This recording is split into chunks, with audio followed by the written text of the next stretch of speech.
இதுதான் கபர். இது இறுக்கமானதா அல்லது இருள் நிறைந்ததா அல்லது விசாலமானதா? இவர்தான் அப்துல்லா. இவர் அதிகமான செல்வமும் பிள்ளைகளும் உடையவராக இருந்தார். எதிர்பாராத விதமாக அவர் மாரடைப்பின் காரணமாக காலமானார்.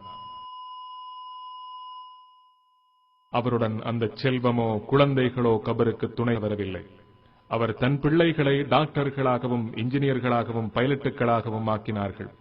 ஆனால் அவர்களில் யாவரும் தம் வாழ்க்கைகளை அல்லாஹ்வின் தீனுக்காக அர்ப்பணிக்கவில்லை. அவன் பிள்ளைகள் அல்லாஹ் யார், மார்க்கம் என்றால் என்ன, நபிகள் நாயகம் ஸல்லல்லாஹு அலைஹி வஸல்லம் அவர்கள் யார், இவ்வாறான எதையும் அறிந்திருக்கவில்லை.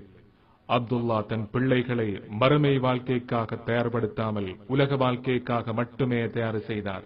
ஹதீஸ் அபூ ஹுரைரா ரலியல்லாஹு அன்ஹு அவர்கள் அறிவிக்கிறார்கள், அல்லாஹ்வின் தூதர் நபிகள் நாயகம் ஸல்லல்லாஹு அலைஹி வஸல்லம் அவர்கள் கூறினார்கள், மனிதன் இறந்துவிட்டால் அவனுடைய 3 செயல்களை தவிர மற்ற அனைத்தும் நின்று விடுகின்றன. நிலையான அறக்கொடை, பயன் பெறப்படும் கல்வி, அவனுக்காக பிரார்த்திக்கும் அவனுடைய நல்ல குழந்தை. முஸ்லிம். துரதிர்ஷ்டவசமாக அப்துல்லாவுக்கு இவை எதுவும் பயனளிக்கவில்லை. இதுதான் அப்துல்லாவின் கதை. அவர் காலமாகிவிட்டார். சிந்தியுங்கள், நாம் இன்னும் வாழ்ந்து கொண்டுதான் இருக்கிறோம். உங்களின் பிள்ளைகள் உங்களுக்காக சதக்கத்துல் ஜாரியாவாக இருக்க விரும்ப மாட்டீர்களா?